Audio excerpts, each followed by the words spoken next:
एखाद्या वर्गाच्या एखाद्या जातीच्या पर्टिक्युलर नोकरीबद्दल रोस्टर बद्दल बोलण्याचं कारणच काय होतं? आमचा हे काही संबंध नसताना तुम्ही पर्टिक्युलर वंजारी समाजाबद्दल असं स्टेटमेंट करणं, त्याच्या प्रशासकीय राज्यघटनेने दिलेल्या अधिकाराबद्दल असं बोलणं हे आम्हाला डॉमिनेट करणार आहे आणि ह्या स्टेटमेंटला माझी हरकत आहे.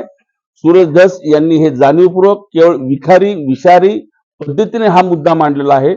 आज नगरमध्ये पत्रकारांशी बोलत असताना बीड जिल्ह्यातल्या घटनेच्या बाबतीत संपूर्ण महाराष्ट्र सुन्न आहे. अत्यंत अमानवी दुर्दैवी घटना आहे. कदापि तिचं समर्थन करता येणार नाही. गेल्या 1 महिन्यापासून मी बारकाईने पाहत होतो.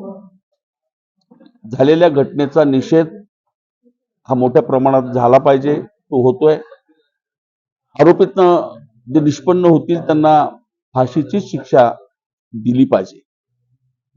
परंतु दुर्दैवानं 2 दिवसापूर्वी बीड जिल्ह्यातले आमदार सुरेश धस यांनी कुठल्याही अर्थाने या बीडच्या घटनेशी संबंध नसताना अचानकप्रमाणे एका विशिष्ट बिंदूचे म्हणजेच अर्थात रोस्टरचे, अर्थात एका जातीचे, एका वर्गातले लोकच बीड जिल्ह्यामध्ये काम करतात. त्यांना एनटी ते नोकरी मिळते, ओबीसी ते नोकरी करतात, ओपन मध्येही करतात. मला मोठा आश्चर्याचा धक्का बसला. पण त्यांच्या बोलण्याला आदरणीय दमानियाताईंनी दुजोरा दिला आणि या गोष्टीला माझा आक्षेप आहे की ह्या घटनेचा आणि ह्या स्टेटमेंटचा काहीही विसंगती आहे, ती सगळी विसंगती, काही संबंध नाही घटनेशी. आणि मग असं असताना एखाद्या वर्गाच्या एखाद्या जातीच्या पर्टिक्युलर नोकरीबद्दल रोस्टर बद्दल बोलण्याचं कारणच काय होतं? म्हणजे याचा अर्थ तुम्ही काहीतरी विशिष्ट हेतू ठेवून कुठंतरी रिझर्व्ह माइंडनी तुम्ही या कॅटेगरी बद्दल, या समाजाबद्दल गरज नसताना स्टेटमेंट केलं. आम्ही कोणाच्याही मध्ये नाहीत, आम्हीचा कोणालाही विरोध नाही, आम्ही कोणाचं समर्थन करू इच्छित नाहीत.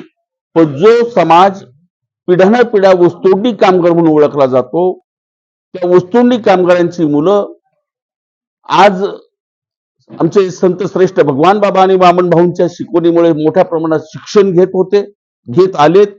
अत्यंत बुद्धिमान समाज आहे, कष्टाळू समाज आहे आणि केवळ या सगळ्या गोष्टीमुळं आज माझ्या समाजातली मुलं प्रशासनात अत्यंत उत्तम दर्जाने अधिकारी म्हणून काम करतायत, केंद्र सरकारमध्ये काम करतायत.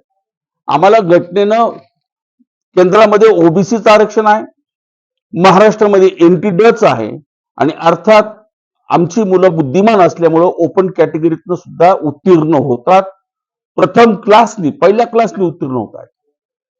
आणि मग आमचा हे काही संबंध नसताना तुम्ही पर्टिक्युलर वंजारी समाजाबद्दल असं स्टेटमेंट करणं, त्याच्या प्रशासकीय राज्यघटनेने दिलेल्या अधिकाराबद्दल असं बोलणं हे आम्हाला डॉमिनेट करणार आहे आणि आमच्याबद्दल महाराष्ट्रात इतर समाजांच्या मनात गैरसमज निर्माण करणारं स्टेटमेंट आहे आणि ह्या स्टेटमेंटला माझी हरकत आहे.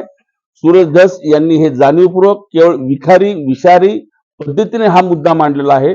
याच्यातनं आमच्या तरुण मुलांच्या मनावरती मोठा परिणाम होणारा गोष्ट आहे.